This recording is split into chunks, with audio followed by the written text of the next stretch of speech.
Behind every amazing flavor is an amazing human who has perfected their craft. Welcome to Flavors Unknown, a behind-the-scenes look at new flavors and the chefs, pastry chefs, and bartenders who create them, with your host, Emmanuel. Hey there. I have been to New Orleans many times since I moved to the US back in 2002. I met my new guest, Chef Michael Gulotta, back in 2016 at his restaurant MoPho. And last year I finally tasted his food at MayPop. I really love the food, and I'm not the only one because this year he won the Best Chef South James Beard Award. I am your host, Emmanuel LaRoche, and you are listening to episode 49 of my podcast, Flavors Unknown. I have been in the food industry for more than 20 years, both in Europe and in the US, and every other week, I interview trending chef, pastry chef, and bartenders around the country. If you are liking the podcast, why don't you go give us a follow on Instagram and Facebook at Flavors Unknown to stay tuned to the latest episodes. Also visit us at flavorsunknown.com and don't forget to leave a review on Apple Podcast. In this episode, Chef Michael Gulotta will share with us his creative approach from the idea of a concept to the execution of a dish combining Southern and Southeast Asian flavors. Chef Michael Gulotta will talk to us about his time in Northern Italy and Germany before coming back to New Orleans. And he will share a special recipe of a chicken dish, Michael Gulotta style. Hi, Chef. How are you? Hey, how are you? I'm very good, thank you. I'm very excited to have you on Flavors Unknown. I'm excited to be here. Glad we could finally make it work. Yes, exactly. It's been a while. The last time we even have seen each other. I think it was in your restaurants, and there was a time where we were still allowed to travel. So it's not the case, obviously, at the moment. And a lot of changes. Yeah, absolutely. So I've seen that you have reopened not too long ago, mid-May probably, MoPho. MoPho was reopened. Takeout. Yeah, it's reopened for both takeout and delivery. I've seen this. Obviously, at the beginning of the pandemic, you closed all the restaurants. So can I ask you why you have made that decision early on in the situation? Well, the biggest thing about closing them all down, it was kind of twofold. One was our staff started getting very concerned and didn't want to come to work. And then the other side, we weren't going to make them come to work. That's not fair. If they don't feel comfortable, then they can't come in, obviously.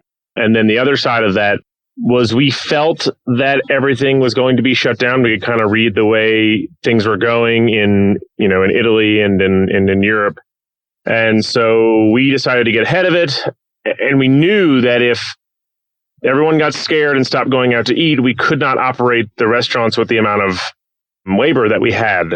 It's unfortunately the restaurants are a business. They're a day-to-day business, and they're a business that operates on very thin margins. So there's no way we would have had enough money to just keep rolling with the same number of staff. So we figured the easiest thing to do was to hurry up and shut. We had enough money in our bank to pay everyone for the hours that they had worked. So we shut it down. We paid everyone, including our salaried employees, up to their last day worked. And we basically just put the whole company in suspended animation. But would have it been possible for maybe some of your restaurants to maybe only keep, I understand it's a tough decision, but to keep a minimum staff and do takeouts maybe out of one of your restaurants? Obviously, you haven't done that, so I was curious to understand why. The biggest thing is it's an emotional decision. We have staff members that have been with us, especially at MoPho. We have staff members that have been with us for 6 years. And then to go through and decide who gets to stay and who doesn't was a very hard choice for us. So we figured we cut everyone off and just shut it down. And the flip side of that is that, my business partners and I, we all have young children, and and they were suddenly out of school. So we had to go take care of them. And we didn't feel comfortable bringing them to the restaurants because, of course, they're going to be, if they're at the restaurants with us, then they're interacting with people, and then they could get sick. And, people forget that when we first shut everything down, there was still not a lot known, even less known about the disease. And so we thought it was still getting spread by surfaces. And so everything they touched, my boys are on the autism spectrum. So they have a sensory thing where they like to touch and feel everything. And I cannot make them stop doing that. And so, so I couldn't bring them to work with me. So suddenly it's like, how do I ask my staff to go run it if I'm not even there when I'm home taking care of my kids? So there was a lot of facets to why we just decided it was just too many moving parts and too many people who didn't feel comfortable coming into work, and then trying to figure out who sort of felt comfortable coming into work. So we just said, let's just shut it all down. We have enough money to pay everyone this last payroll, and we'll just be done for now, and we'll take a look when things calm down. Yeah, so you're talking about your two boys. I mean, I follow your Instagram, and it's pretty, I would say, funny to to see all the activities that you are doing, with them, and then they're helping you, in the kitchen, they're helping you even in the garden. I there's something, I don't know why, but it's something I remember from one of your posts when you were doing some trimming and in the garden, and then you posted like a picture of one of your son, I think, that wanted to help you and. As well to do some trimming, and I think that your fig tree didn't survive or barely survived. My lime tree, my lime tree, my Macroot lime tree did not survive, and it's funny to realize it was one of those moments where I didn't realize how terrified my kids are of me until I was angry at first, and I was like, "What happened? Who did this?" And one of my sons, literally the terror in his face, and I was like, "You know what? I'm not angry. You just need to come outside, and I'm going to show you why what you did was wrong. And then you're going to help me pick it all up. And then you're going to help me take all these leaves, and we're going to freeze them. So I'm going to show you that even if you do the wrong thing, there's a way that we can make up for it." And so it was because at first I was just furious and like the terror in his eyes. And I'm like, okay, he actually thought he was helping me. So so let's go show him why he can't do it. That's interesting to hear that side. Obviously, not everything was mentioned, on the post, and but I thought it was an amusing situation, at least from the outside. Maybe not for you because of not of your tree, obviously. Obviously, you guys in New Orleans, you have been through a lot of natural disasters, in the past. Very difficult situation, obviously, with the Hurricane Katrina when. In fact, you came back to to New Orleans at that time. I'm sure we'll talk about this a bit later. How was this current situation of the pandemic compared to a disaster like the Hurricane Katrina that that you lived through? Well, there's multiple differences. I mean, Katrina was one of those ones that everyone can unite over and come together and fix. And, it really brought a sense of community, and it actually brought the country coming down to try to save New Orleans because it is such a heritage site. Whereas the pandemic is much more of an every person for themselves. It's become so political and so, everyone, so much misinformation, and it's just such a different, it has broken more. Whereas Katrina brought people together, this pandemic has caused rifts across the city. And so it's much harder to deal with. And most people are compassionate, and they're trying to help, a lot of people came and bought gift certificates from us while we were closed to try to help us have some income. And, there is some support, now that we have reopened for sit down dining inside of MoPho. We ask that everyone come in, wear masks, and we even offer disposable masks for the comfort of our staff and the comfort of our other guests. And everyone has been very kind. I find if we ask in a very respectful way, they are usually very respectful to us. But and also this is something that you can't just fight against. Like Katrina destroyed the city. Okay, let's clean it up and let's rebuild it. Whereas the pandemic, it's still very touch and go. It's a slowly unfolding hurricane. Like it's still going on. Like the hurricane is still here, slowly tearing things apart. Whereas with Katrina, it tore it apart and we built it back up. And this one's much more of a figure it out as we go along.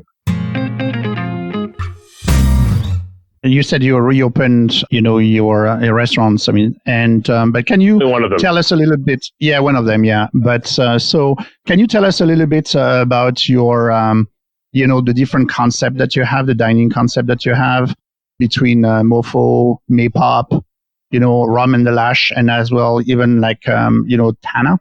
Mm-hmm.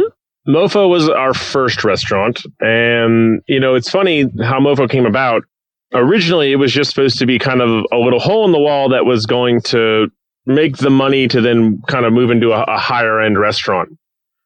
But I was leaving, my business partners and I were leaving such high profile positions that suddenly it was like on all these maps of like most anticipated restaurants. And we're like, oh man, we are actually going to have to make this something to see. And so it really took sort of revamping it, because it was going to be more of a simplistic, just like pho shop, really, because you couldn't, at that time, 6 years ago, it was still the city was still very much in its rebuilding phase from Katrina, and there was no pho restaurants, and we love pho restaurants. And so we wanted to make a restaurant that was a New Orleans neighborhood spot first, but inspired by Vietnamese cuisine.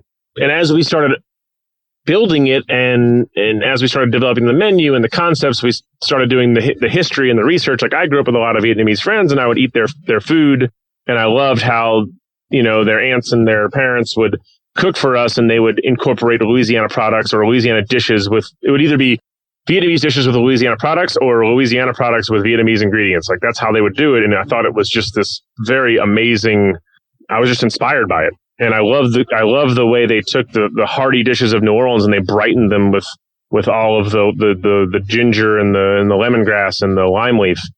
And for the people listening, I think we should mention that there is quite a big community of Vietnamese people in New Orleans. Right. So they all settled here after the Vietnam War. And the interesting thing is because there's such a large, New Orleans is such a large Catholic city, and because we were a French colony.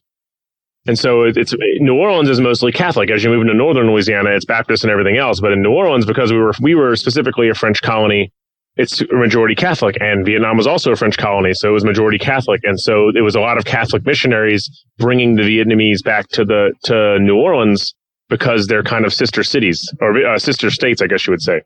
And so they settled along the coast, and they loved it here because it was all seafood, and they're all fishermen and farmers, and all along the Gulf Coast is all fishing and farming. And so they immediately enmeshed themselves with the local shrimping and fishing community. Obviously, there's the big Vietnamese, influence. But how did you execute yourself your dishes? Because yes, you had the experience of, like your family friends and that are Right. Vietnamese. But this is not obviously your personal background. So how did you execute those dishes yourself? It was a lot of give and take. It was a lot of screwing it up, because at that point, I had never been to Southeast Asia. I only knew what I cooked with my friends and what I grew up eating at the local Vietnamese restaurants. And so when we first opened, it wasn't very Vietnamese at all. Besides the pho, and even that, we did it. And that was the one thing we kept saying, we're not a Vietnamese restaurant. We are a New Orleans restaurant inspired by Vietnamese cuisine. We are trying to find parallels between, New Orleans and Vietnam. And so that kind of gave us free reign. So I started just building a pantry with Vietnamese ingredients and started making New Orleans dishes with those Vietnamese ingredients. And that's kind of like the gumbo that we do, that we're known for. And we do a pho on Wednesdays that is a pork pho. So we take the same exact approach that a Vietnamese person would take to making pho, but we add in smoked pork hocks, and we make the bones with pork bones. And so, because that's very big in South Louisiana, for us, smoked pork is a big thing. And I've actually had discussions with Vietnamese friends of mine saying that, well, smoked pork pho is not a thing. You would never put pork in pho. You would make bun bò huế with that, which is more their pork broth dish. But you would never say pork pho.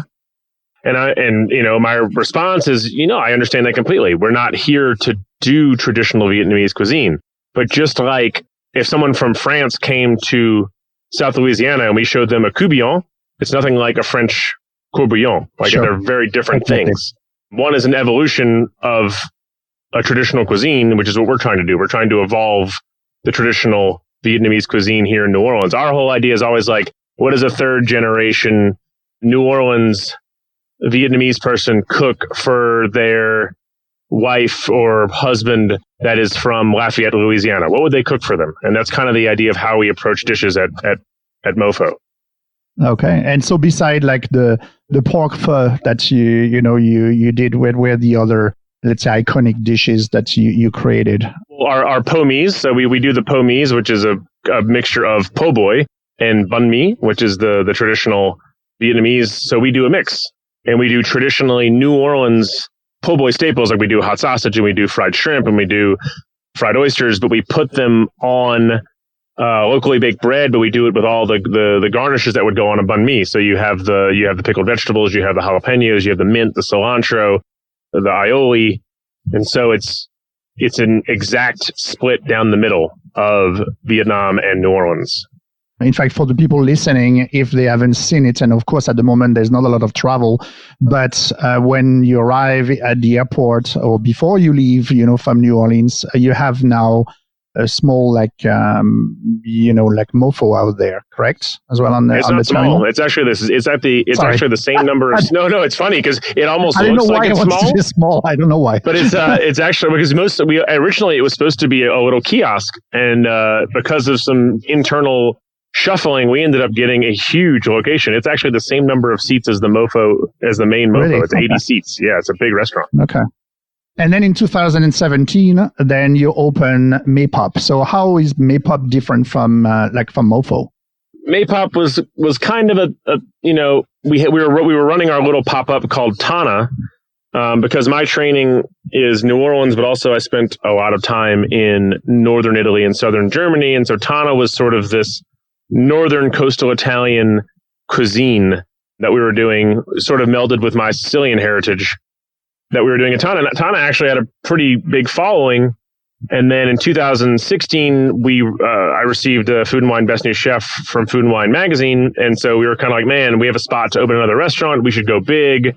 And we were kind of divided on, do we want to do the Tana concept, which is Italian, or do we want to do something more interesting? And so I was like, well, what if we sort of meld Tana with MoPho? So it was this cuisine that more melds the Mekong Delta with the Mississippi Delta.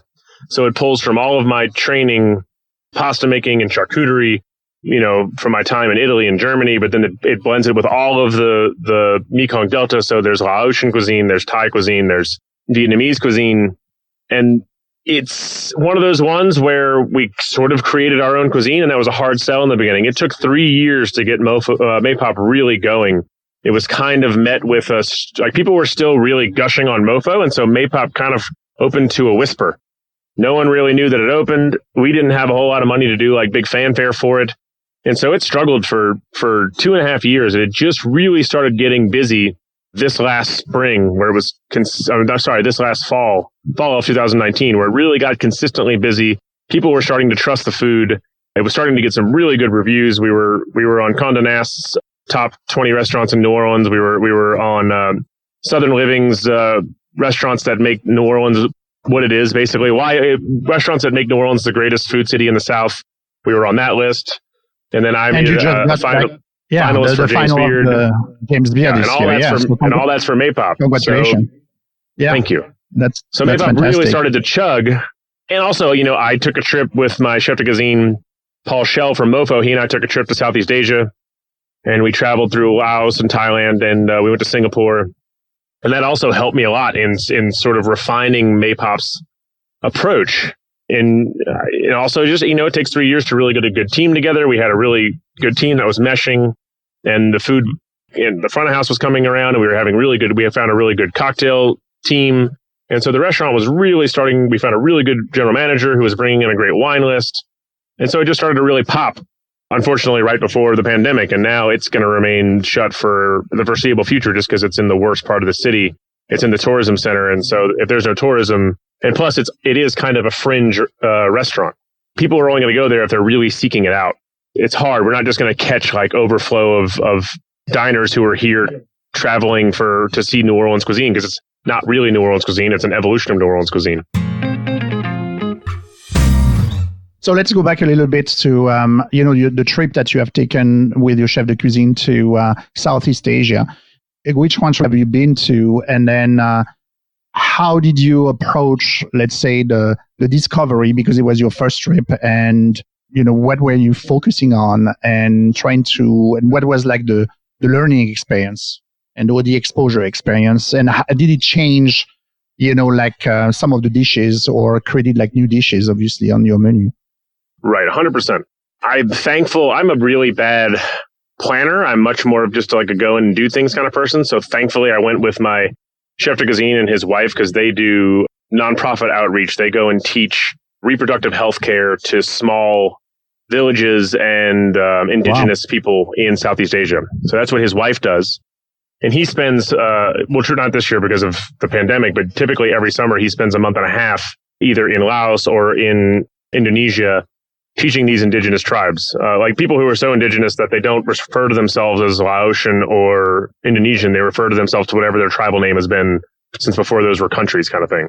And so they really know their way around down there. And his wife is very meticulous. They're great people to travel with because they're very meticulous on scheduling.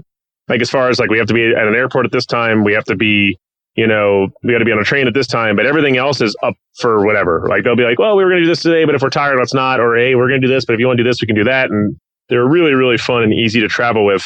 He gets really excited about the cuisine, which I love because sometimes I think there's the years of trying to run restaurants and keep them going have sometimes kind of just wears on you and you get kind of tired of the cuisine. Whereas Chef Paul really stays excited. And so it was fun to be there with him because he's like, oh, we got to go to this stall, and oh, we got to go see this lady, and oh, we got to go do this. And that was really great because he was down to just sort of walk each city and try different things. And, one morning we got up at 7 a.m. to go get the Lao khao soi, which is, in Thailand, khao soi is like a curry brothy soup with lots of noodles and things. Whereas in Laos, it's a broth, almost like a pho. And it has this almost like a bolognese, like a scoop of bolognese in the middle. And then you slowly mix the bolognese into this noodle soup and you eat it. And it's just this very transformative, wonderful, restorative dish that you have early in the morning.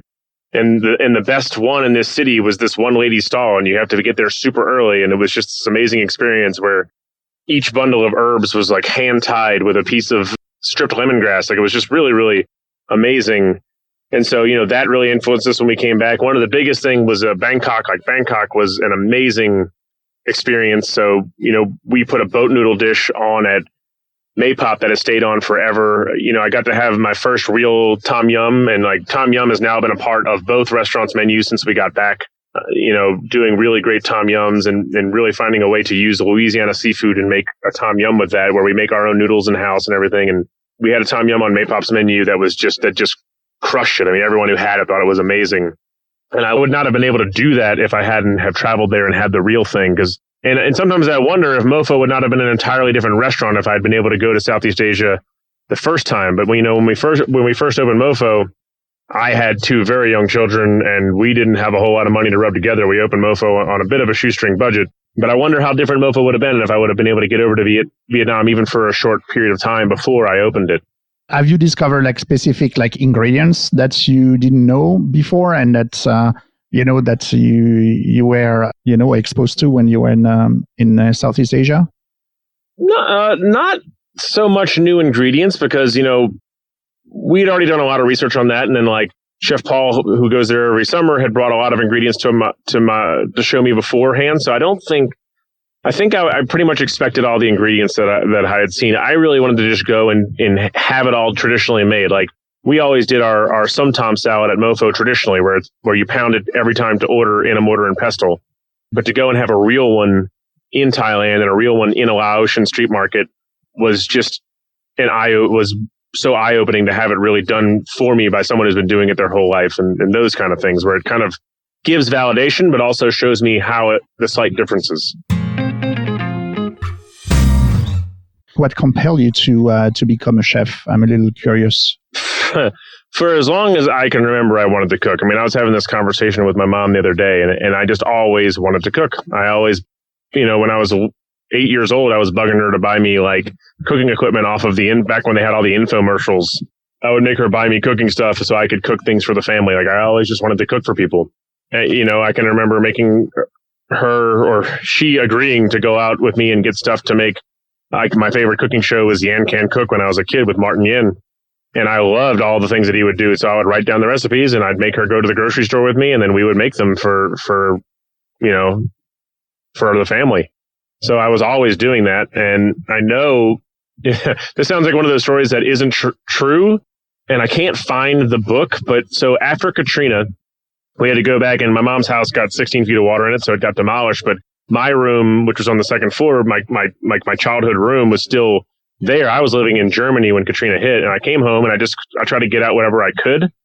And I actually found a book report that I wrote from the 5th grade, and it had a short autobiography in the beginning, and it said that I want to own restaurants one day. So I guess I always wanted to do it. That's all I can figure.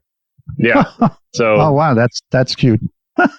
Yeah, That's right. great. It's one of those ones where you're like, that can't be true. But now I can't find the damn book. I've looked all over for it. I know I saved it.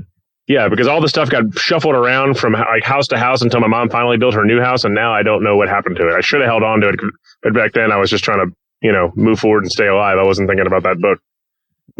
So so when you came back to New Orleans, you worked at August, correct, with John Besh? Right. I worked there. I actually worked there before I left for Europe. So I worked for him. I was working for him out of culinary school, and then, when he finally gave me the job, I applied like 4 times there. I did 2 stages. Like everyone was trying to work for him at the time. I finally got in the door, but the day I got in the door, I'd also agreed to go to spend a year in Italy, or 8 months anyway. And so I talked to him like, hey, I really want to do this thing in Italy. And he's like, no, I think that's great. I want anyone who's that driven that wants to go to learn in Europe. And I was like, okay. So I worked 6 months. And then I got on a plane and I went to Italy, came back 8 months later, and I get back and he's like, oh no, I still have a position for you. So I went and had lunch with him, and he's like, all right, how was it? And we talked about Europe, and he's like, so what do you want to do now? I'm like, well, honestly, I really want to get back to Europe eventually. He's like, okay, well, what I can do, he said, give me a year and then I'll send you to work for my old boss in southern Germany in the Black Forest. And my time in Italy was really simplistic. I worked at this restaurant on the coast. It had its own private beach. We were right in between Bordighera and San Remo. And so it was like dead smack in between the two. It was basically on the road that goes in between. You would just kind of dip down, and there was this little winding road that went down to the beach. And on that beach was this small restaurant called Giunchetto. And I lived above their tool shed and cooked in the kitchen every day. I didn't get any days off. No days off. I didn't get paid. They fed me. They gave me a place to stay. And every now and again, they would give me some spending money if we happened to close for like half a day and I wanted to go somewhere. They'd give me some spending money. But I mean, every day it was the same thing. We only served whatever the chef's friend's fishmonger had. It was the most amazing thing. His fisherman friend ran a storefront in Bordighera. And what would happen is he would send his wife to drop off the seafood, and she also ran the storefront. And it was amazing because she always dressed to the nines. She always had high heels, a perfectly fitted dress, makeup. She was a gorgeous woman, but she would throw the fishmonger smock on and just serve fish all day. And then when she brought us the seafood delivery every day, she literally put it on the back of her Vespa, and she'd get on the Vespa in the full gown and drive it to us and carry it into the restaurant on her shoulder. It was like she was the most impressive woman I've ever. It was just amazing. And the fisherman friend was like the nicest guy. We could go drive to the dock, and he would help. Like we'd pick things up off the boat sometimes. I mean, it was just the craziest thing. All the pasta was made fresh for us at a local bakery, so we would go pick up the pasta all the time. At the time, the chef that I work for, his family has a famous restaurant in San Remo. He has since sold Giunchetto. But he also had 2 enotecas that he ran in the city. And so we get to go sometimes if I had a half day off, they'll let me go hang out at the enoteca and just try different wines and eat little bites. And so it was a really amazing experience. And other days if we did close early, I got to go eat at their family's home, which is this beautiful house up on the hill. And it was just really, really special. I spent a lot of time riding around on the back of his Vespa, which is just weird, but it's very, very Italian. I can relate. I spent a lot of my previous life in Nice, so I was in France, so I was in San Remo quite often. So I can relate. Oh, yeah, you know it well, then, yeah, absolutely. No, but it's such an amazing thing to see, And then, I came home, and then I talked to Chef Besh. I'm like, I want to go to Germany. One of his mentors is a man named Karl Josef Fuchs, who runs Spielweg Gasthaus in Obermünstertal in southern Germany. They call it the Hochschwarzwald, which is the high Black Forest. And so I spent a year and a half working there. I started out as their pastry because their pastry person quit right when I got there. So literally they threw me into pastry, and I ran the pastry station, and then I became the butcher. And then by the end, I was sort of the roundsman. So I would actually, because I was one of the few people that John sent over that actually learned German. So I actually expedited in the kitchen and would call orders and run the grill. So it was a great time. I am still very close with Herr Fuchs, and I still send cooks every year. So I have a cook over there right now. The cook worked for me for a year at MayPop, and then I sent him over in September, I believe. And so he's over there. I mean, obviously it's weird because he's trapped over there during the pandemic, but it's a beautiful area. You're in the middle of nowhere. You're in a little town up in the mountains. They, in the restaurant, we serve mainly what the chef and his friends hunt, because over there you can sell wild game. So they hunt the animals and they sell them to the hotel. And I think that's how they pay for their land leases, their hunting leases. So we butchered everything in house. There's a butcher shop in the back. He built his own Käserei, or cheese making shop, into the side of the building. So we would make all of our own cheese, and he had his own cave where he would age it all. It was a really, really amazing experience because he does everything in house. And then after that, so you came back to New Orleans. Katrina hit while I was in Germany. Yeah. Okay. And I came back. I called Chef Besh, and I'm like, hey, since everything's destroyed, I'm just going to stay either in Germany, or if you can help me get a job in New York. And he's like, no, we're opening up. You need to get back here. So I flew back to New Orleans about 2 months after the hurricane, once I could get into the city. And I got in and immediately came on as a sous chef. And from there, I spent a year as basically a roundsman sous chef. I was, in the beginning, we were, literally making meals for first responders in the morning and then doing service at night. I was basically the garde manger sous chef, and then I became the banquet sous chef. And then a year later, I became the chef de cuisine. And I spent 6.5 years as chef de cuisine. So what would you say what you learned, you learned from Chef John Besh, throughout those years? The biggest thing I learned from Chef Besh, he was the old school tyrannical chef. Nothing was ever good enough. Dump out your plus if you didn't think it was right, make you do it over. He was trained by the old school French chefs, and he acted like an old school French chef. So yelling in the kitchen. Yeah. And the only thing I would say that was different about him is, because of, I think, his years in the Marine Corps, he was still very big about pulling a team together and being very regimented and giving, big speeches before big services, or pulling people together after bad services and going over what each person did wrong and how we can improve. Those kind of things I learned a lot from. Unfortunately, we are similar in that he was very disorganized as far as food costs and things like that. He never cared about food cost. We never looked at food cost. We never looked at labor cost. It was only, he would just, once I took over Chef de Cuisine, there was no systems in place for costing the menu, for doing any of those, it was just all about changing it constantly. Just change the menu, however many cooks you need, make them work overtime, just make sure the food's good. With him, it was just make sure the food's good. And he was uncompromising. The big thing he would always drill into my head was you cannot make excuses for bad food. Okay. The food has to be perfect. And everything else didn't matter. And it wasn't until really when I became chef de cuisine where his business partner was your food costs out of whack, your labor's out of whack. And then I really had to learn how to fix that. And at that point, my brother came on as our general manager, and he actually, he and I really got the ship running right. We got the food costs down. We got the labor costs down. We actually made it the most profitable.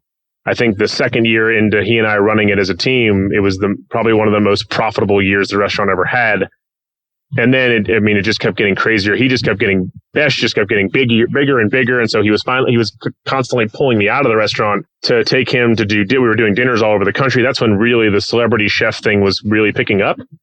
And so, he was doing, we would do dinners in Miami, dinners in Jackson Hole, dinners in Beaver Creek, dinners in Deer Valley, dinners in New York, dinners in Chicago. And it was just constantly I was his number two. So literally everywhere he went, I was there. He would send me in the day before or 2 days before to meet with the team, bring in all the product, get everything prepped. And then he would roll in and for the big show and put the dinner out. So that was kind of my job for about 3 years there. And then I had kids, and then at that time I was like, hey, I really can't keep doing this anymore. And so he had other younger chefs kind of take that place, and I just sort of ran August as the chef de cuisine for a while. But, then all the stuff started happening with, his kind of the things that he got in trouble for, and my brother and I didn't feel comfortable we didn't feel comfortable there. So it was at we that really time. were looking. Okay. Yeah. And so as he got bigger, things just kind of got crazier because the whole company was, we ended up having this huge company that kind of ran the way John ran things, where it was like food costs didn't matter, labor costs didn't matter. We didn't really have a culture to our restaurants. Everything was about the food. There was no real, that was it. It was just food. Like all we care about is the customer, which is kind of backwards. You have to care about your employees too. And so we ended up not feeling comfortable. And so when our other business partner, Jeffrey Bybee, approached us about getting out of there and doing our own thing, then we jumped at it. So let's talk a little bit about something a bit different here. I'm curious if you can share a little bit with us your creative approach. So, of course, we understand the source of inspiration and the parallel, between the Louisiana cooking and the Vietnamese or the Southeast Asian, country Pantry. But how do you start like a dish? What's your first step? Do you start with like a memory of the taste? Do you start with like a produce, from the market that you want to celebrate? What's the initial, I would say, spark of inspiration? Well, I think there's so many facets. There's so many different ways for a dish to come about. I've never been able to settle on a single way because I try to keep things seasonal. Sometimes it's me sitting down just with whatever like my local farmers will send me their produce lists and I'll try to go through there and figure out what to do. But also sometimes I'll eat something at a friend's restaurant or I'll, travel and eat something. And I'm like, wow, this inspires me to do my own take on this. Sometimes it is a food memory. Like I'll remember something that I've had and I'm like, man, I really love this dish when I had it. I think we should do a play on that at the restaurant. But also a lot of that is tempered with what customers want. I guess, the hard part about when MayPop first opened is that I just thought people, because I had won the food and wine best new chef thing, I thought at that point people would just eat my food for whatever I gave them. And that's not true. The customer has to crave what you're putting on the plate. The customer has to be excited about it. And so a lot of that comes into play too. It's like sometimes I base dishes off what I think the customer wants, and then I add my inspiration to it. There's a whole lot of different ways to attack, and they're not always the same. And then later on, in MayPop's evolution, a lot of it became, I wanted my team to have input. So a lot of times I put it up to the team. Like, what are y'all interested in right now? What's exciting to you? And then we would all collaborate, which to me is a lot of fun because they know a lot of things that I don't.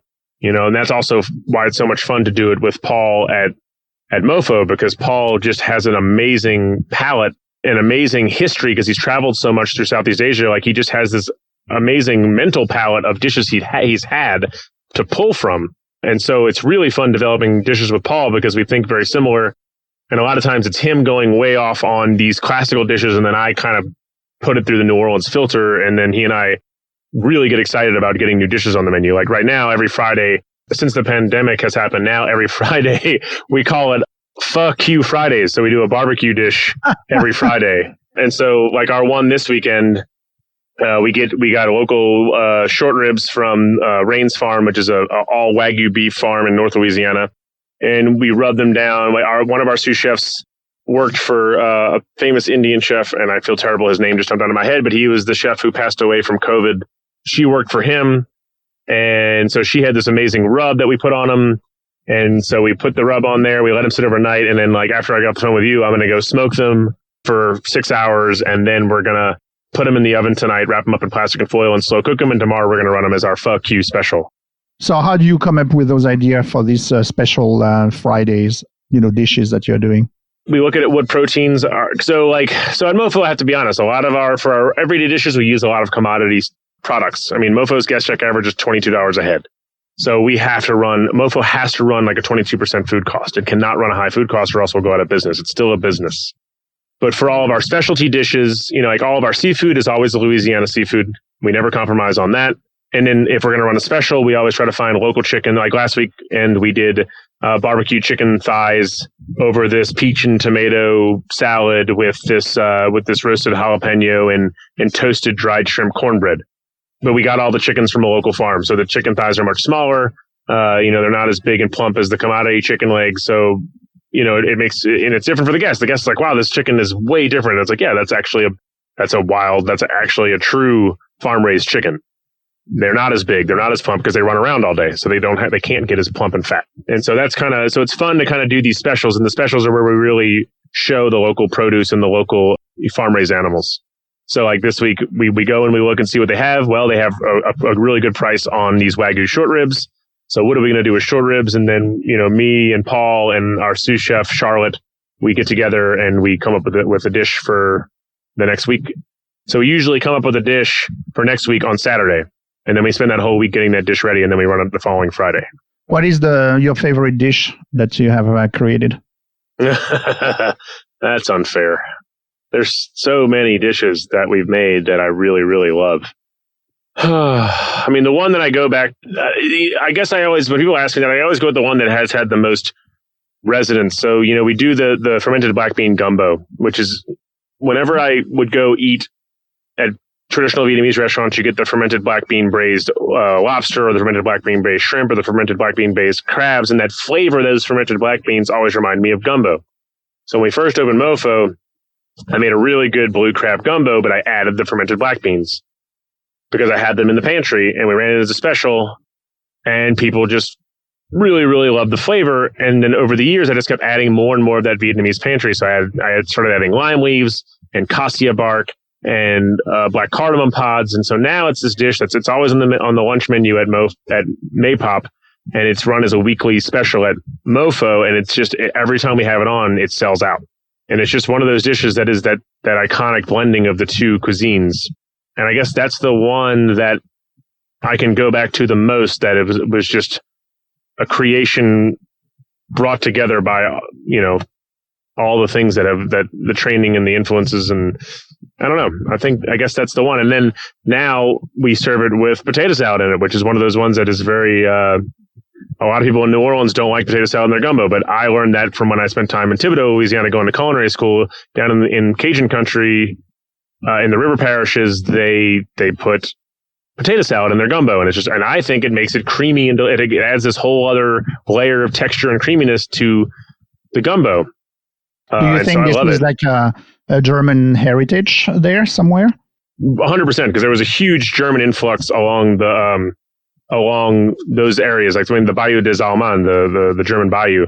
That's where we get all of our andouille. Our andouille is actually, it was German settlers smoking meats in their way, but then giving it a French name so that everyone would buy it. That's because our andouille is not French. It's 100% German smokehouse sausage. You're talking a lot about flavors, and you seems very, enthusiastic and excited about like the different flavors of, mixing from, Louisiana and as well from Southeast Asia. I'm curious if there's the technique is important as much as the creativity aspect coming through the flavors. Because, when we talk with chefs, it's always the balance between the techniques and technique and the creativity. So I wanted to have a little bit your thoughts about that. Well, when I try to explain it to like younger cooks coming up, there's a big thing where a lot of cooks skip, especially now in the days where you can get all the information off the internet and like the books are so easy to access, where they just want to skip to just throwing things together. But like for me, I spent years as a line cook. I spent years just working each station and really learning how to roast something, really learning how to re-emulsify sauces, how to properly poêle, how to properly sear, how to properly roast, how to properly grill, how to properly make a risotto. Risotto has steps to it, that a lot of people don't realize, that the toasting of the rice, toasting it as long as you possibly can, then adding the water, the liquid, and making sure the liquid's boiling and making sure you're stirring a certain amount of time, and then the mantecado, where you pull it up a heat and work in all the fats, the butters and the cheese. And like, there's so many, if you haven't worked for someone who knows how to do it and have been shown the right way, like just like my chef in Italy teaching me how to properly emulsify pasta and how it shouldn't have tons of sauce. If it's made properly, the sauce clings to the pasta and is, we'd have to sit there and toss. He would sit there and yell, salta, salta, salta. And we'd toss it while he emulsified olive oil into it to make the sauce extra rich and to cling to the fresh pasta. And it's like these rules that you can't learn that in a book. So a lot of my time is spent like teaching these, like one of my sous chefs came up with a dish and the dish was beautiful, but then he just let the cooks run with it. And I'm like, hey man, you need to go back there and show them exactly what you did, because that does not look like the dish that you made. Like this kid doesn't, this young cook doesn't know how to properly mount the butter into because we do sticky rice dishes, but we treat them like risottos. So we kind of meet it halfway. We soak the rice the traditional short grain sticky rice. We soak it, then we steam it, but then we pick it up like we're finishing a risotto, and it actually gives you this really awesome texture. The rice stays almost like pops in your mouth, and then but it still has that starch and that ability to kind of cream out. It's not a risotto, it's not a replacement for risotto. A true risotto is something very special when it's done properly. Whereas the thing we do is, and I try to always stress that to my cooks. I'm like, what we're doing is nothing, but it's everything. I'm showing you a way to make a sticky rice like a risotto, but it's not a risotto. Don't confuse that. Do you feel that the young generation of cooks are really interested in learning, the techniques, or they really want to, to really jump into, like the creativity aspect, and they don't really spend the time in the learning process? I think it's like there's always gray areas, and you want to say, oh yeah, these kids, they just don't want to pay attention. I think there are some that really do want to sit there and learn all the techniques and really put in the time. I think there's a lot of pressure put on young cooks to be the youngest. I felt the same thing. You have to be the youngest, best new chef. You have to be the first to do everything. You have to be the youngest to open your restaurant, and that's stupid. Like, this is your career. If you're not fully ready to do what you're going to do, then you're just going to waste money, and you're going to waste time, and you're going to waste energy. And I think we as a culture, an American culture, put too much pressure on being the first to do everything. And it's like, sometimes that's not the best approach. I think there was a big push in the early aughts to do the culinary schools and to rush out and be the best, youngest, best new chef. And I think that was a fad, and I think it was a bubble, and I think that has burst. I think a lot of parents, that's why all the culinary schools folded long before the pandemic hit. All the cordon bleus folded because all the parents realized that, all right, my kid is not going to go to culinary school for 2 years for a ton of money and then get out and be an executive chef in a year. Like, that's not how it works. It takes years of learning your craft, of spending, hard times in hot kitchens and learning how to be good at it. And even then, it's still kind of a broken system. Restaurants are big pass-through companies. Most of our money goes to our staff and our purveyors. It doesn't the ownership doesn't retain it. And not if you're trying to do a really forward-thinking, pushing restaurant that has that is constantly getting in great produce and great products. That's expensive, and so it eats into your revenue. It eats into not your revenue, but it eats into your profits. And so that's been the hardest part with MoPho and MayPop, is finding that happy medium to where we, the owners, are still making money, because most of our money goes to the staff. It goes to the labor, and it goes to the purveyors and to our farmer friends. I think that's where it goes. And do you think that perception, of like the people perception or the young cook perception of what the trade of, having a restaurant, it's going to change, because of the current situation of, with the pandemic?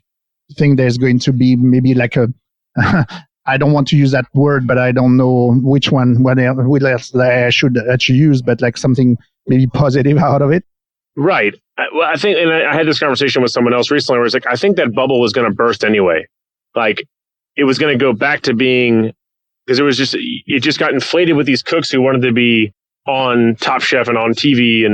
And so they were just flooding kitchens and flooding culinary schools. And, when I was running Restaurant August, I had a line of cooks out the back door wanting to spend their year or even their 3 months learning at Restaurant August and then go off to open their own restaurant. It's like, man, that's not how that works. And I think now more of them are seeing how hard it actually is to run and operate restaurants. And the whole industry is changing. It's definitely, if it's a restaurant where the cook is really, where it's really a chef-driven restaurant who cares about his employees, it's really changing. And it's been a hard change. You come up seeing your bosses do it one way and being like, oh man, I'll never do it that way. But it's kind of like the hypocritical parent thing. You see your parents doing something, you're like, oh, I'll never do it that way. And then you find yourself doing it to your own kids. And so it requires some unlearning. It requires unlearning the things that you were doing because you saw your boss do it. And even though you said you would never do it, suddenly like you find yourself yelling at a cook one day and you're like, dude, I said I would never do that. I have to unlearn that. And I think it's going to be, there's already so much progress being made, but the hard part is really figuring out, like, I'm almost kind of excited right now. I'm able to run MoPho with a lot less employees. I have to run it with less employees because of 50% occupancy problems. So I'm running it with less employees. And to be quite honest, because I'm running it with less employees and we're marginally busy, I can actually pay them all more. We got so caught in just making sure that the customer has everything that they need, that we overstaff the restaurants with way too many cooks and way too many servers, back waiters, busboys, bar backs, that it's so much labor that you can't pay everyone what they're worth. I was talking with a chef recently, and she was mentioning to me that, everything before was almost the rule of bigger is better, a bigger restaurants, a bigger dining room, a lot of seats, and, a great menus with a lot of offers, offering on the menus and so on. And in fact, with the pandemic now, she said we have to rethink everything. And yeah, it is possible to run something which is maybe a smaller operation, with, of course, a smaller staff, a smaller team, and maybe you're not going to serve 250, dishes a night, and it's going to be maybe, 50 and so on, but you can still live on it and pay your people more. So it's interesting to hear you said, similar thing. Yeah. I mean, because I talked to my business partners, I'm like, hey man, we know how to do 250,000 in sales in a month and lose 30 grand. But can we learn now how to do 80,000 in sales, but keep 20 grand in profit for next month? We already know how to do it big and lose money. Can we do it small and make money? I would like to pick up your brain, like I do with a lot of, chefs as a guest on the podcast, is thinking about the home cook. Can you maybe share with us an idea of how to prepare a nice chicken dish, but it will be the Michael Gulotta style, if you will? Okay. Well, so I always try to teach people the secrets of Southeast Asian curries, because they're very different from Indian curries. And what I always love about the approach, and what a lot of people don't understand, and what's something that I didn't understand, is you don't ever cook the meat in the curry. The meat is cooked separately, and then you bathe it in the curry right before serving it. That way, the two things retain their individual flavors, because if you add a meat to the curry too far ahead of time, then it all just tastes like the meat. Like if you do a lamb curry, but you cook the lamb in the curry, then the whole thing just tastes like lamb. But if you make the lamb and then put the curry over the top, then the lamb tastes like lamb and the curry tastes like curry, and it makes the dish much more dynamic. So what I would do if I had chicken, and if I wanted to do a really nice chicken curry dish, I would brine that chicken.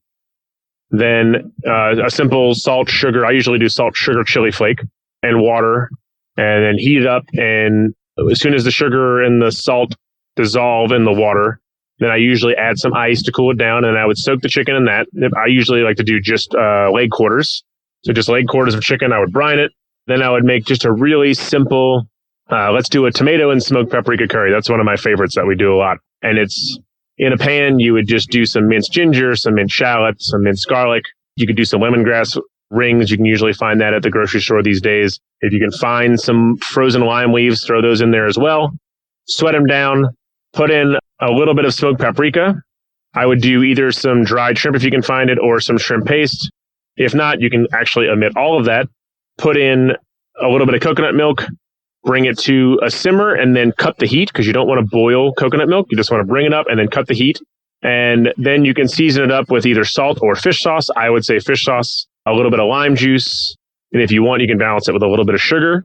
Let that just kind of steep. Then I would do the chicken brine the night before. But if not, you just brine it for an hour. Pull the chicken out, dry it off with a towel. You can sprinkle it with a little bit of salt and pepper, and then you can roast that in the oven, 350 for 30 minutes, 45 minutes. Roast it all the way through, and then I would serve each chicken leg quarter. If you want, you can kind of cut it at the knee and separate it into a thigh and a drum, into a bowl with a little bit of coconut rice. Basically, if you want to make coconut rice, just buy some regular jasmine or just short long grain rice. If you're doing a cup of rice, do a cup of rice, a cup of water, and a quarter cup of coconut milk with a little salt. And you cook it that way, and it has a really nice aromatic coconut flavor and smell to it. So do some coconut rice in the bowl, put the chicken legs in the bowl, and then spoon the curry over the top. Sorry, you can add some fresh tomato to the curry. You can also add maybe a little fresh pineapple to the curry to keep it simple, and then finish it with a lot of fresh basil and cilantro. And then you have a really bright dish that's actually very, very healthy. Wow. I know what I'm going to do this weekend. I'm going to make that recipe for sure. I forgot the smoked paprika. If you can get your hands on some really good smoked paprika, smoked paprika is a obviously traditional European thing, but if you add it to that coconut milk, it really perfumes it and adds an amazing smokiness to the dish. Okay. And I would add that right when I add the coconut milk. Okay. And you said that you will brine the chicken the night before. Is it like a regular brine, or do you have something specific in the brine? When I do brine, we usually keep our brines pretty. It's always just sugar, salt, and chili flake typically, and then we'll bring it up. We'll do half the amount of water, bring it to a boil, and then add the other half of the water as ice to cool it back down again. And that's our basic brine. If we're doing something different, like when I brined the chicken legs for that special the other day, I actually ground raw beet into the brine. So it actually colors the chicken a pink color. And then when you roast it, it kind of gives it that sort of tandoori chicken color to it. It also gives a little sweetness to the brine. But also you can add spices to your brines. Like I like to put smoked or black cardamom into my brines because it adds some smokiness to the meat whenever you roast it. But yeah, salt, sugar, chili flake is our basic brine. And then we'll add other things to that to build onto it. So thank you so much for sharing, this delicious dish with us. Let me go to the rapid fire questions. So, what's your favorite guilty pleasure food? Ice cream. Okay, what kind now? You have to tell me more. What kind? It's a toss up between chocolate and peanut butter. Okay. Like I love a good chocolate peanut butter ice cream. And then my guiltiest one from when I was a kid is mint chocolate chip. So you travel, in Southeast Asia. So I'm sure you have tasted some interesting, strange things. So what's the strangest thing that you have ever eaten? So there's a dish in Laos where they smoke it. Or here's the trick. It looks like smoked honeycomb. And you're like, oh my God, smoked honeycomb. That sounds amazing. But it's not smoked honeycomb. What it actually is, it is the smoked part of the bee's hive where the larvae are kept and where they are hatched. So when you bite into it, it's this sponge. So they soak it, they brine it, and then they smoke it over coals. And so it is this, and so it's literally you're eating the styrofoamy part of the bee's nest, and all the little pods are full of bee larvae. That was not enjoyable. It was not enjoyable. We tried to enjoy it, and we didn't enjoy it. Oh my gosh. What are like the 3 dishes that you could not live without eating or cooking? Curry. Like curries I've always loved curries. Even before the ideas of MoPho or MayPop ever came into my mind, curries have always been, because the hot, sour, salty, sweet, where it hits you everywhere. Gumbo. Because gumbo is almost the same. A properly made gumbo has all those balances. There's a richness, there's a brightness, there's an acidity, there's a spice. What kind of gumbo do you like? I have 2 favorites. So I either like a really traditional okra and blue crab, or I like a really traditional andouille and duck, or andouille and chicken. Yeah, and third one, I gotta go. It's a hard one, but I kind of gotta go with a really, really old school traditional seafood pasta, like the ones we used to serve at the restaurant Giunchetto, where it was just really simple. It was always kind of 2 parts. You had tomato gravy that was cooked way down all day, but then you toss that with fresh chopped tomatoes, white wine, chili flake, parsley, and it was just toss, and like with fresh seafood, just like the whole shrimp thrown in, the heads crushed in the sauce and simmered, and then just toss with that pasta. It's like really simple pasta dishes like that are done really, really well. I can't. They're just amazing. What type of pasta? What kind? Good old fashioned, either linguine or spaghetti, just done well. Do you have like 3 cookbooks that you can mention that inspired you the most during your career? Hot, sour, salty, sweet, which is I can't think of the writers right now, but Hot, Sour, Salty, Sweet, which is basically a travel down the Mekong. Country Cooking of France by, I think her name is Anne Wilhelm, and Made in Italy by Giorgio Locatelli. Biggest pet peeves in the kitchen for you? Biggest pet peeve. One of my biggest pet peeves is when cooks will just they'll have their pos wrapped up in the 9 pans or the 6 pans. And then instead of just taking all of the wrap off, they'll just break into it with their hand. because then plastic gets into the food and plus it just looks messy. I'm pretty OCD in the kitchen, so like unnecessary messes are very annoying to me. Okay. I'm gonna go with that. So talking about annoying, what annoys you the most in the industry? And that will be my last one. God, I don't know. That's a hard one. Because, you know, at the end of the day, I think everyone's trying to they just want to succeed. Sometimes it's like, at what cost? I think that's a hard one to say because the industry is in such a bad state right now. Right. Yeah. That I almost feel bad giving any attack on it. And I don't actually know, like, I don't know the right way forward right now. Like, I hope we've already kind of exposed all the real big problems in the industry. And I think there's even more to figure out. And I think our industry is in a state of rebirth. I don't know where we're going to come out on the other side. And I don't like, it's so hard to say like what bugs me right now when I think there's so many fundamental changes going on in the industry at the moment. Okay. Thank you so much, Chef. I really appreciate that you gave some time and to be a guest on the podcast. Finally, I got you in. Thank you. Of course.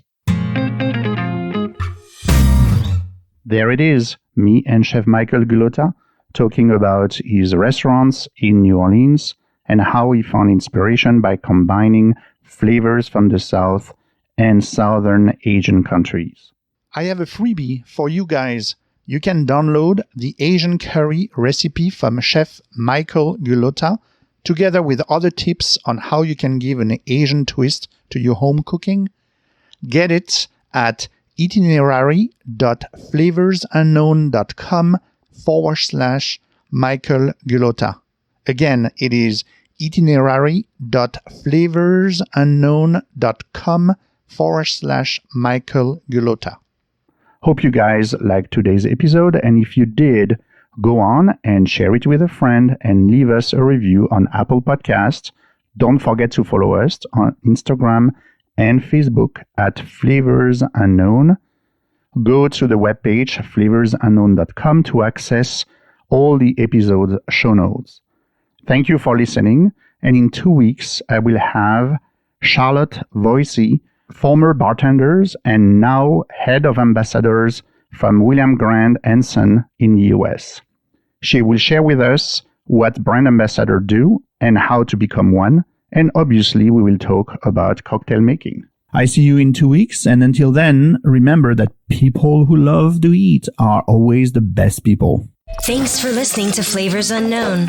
If you enjoyed this episode, be sure to leave a review. Find the show notes at flavorsunknown.com. And if you want to join the Flavors Unknown community, search Flavors Unknown on Instagram and Twitter.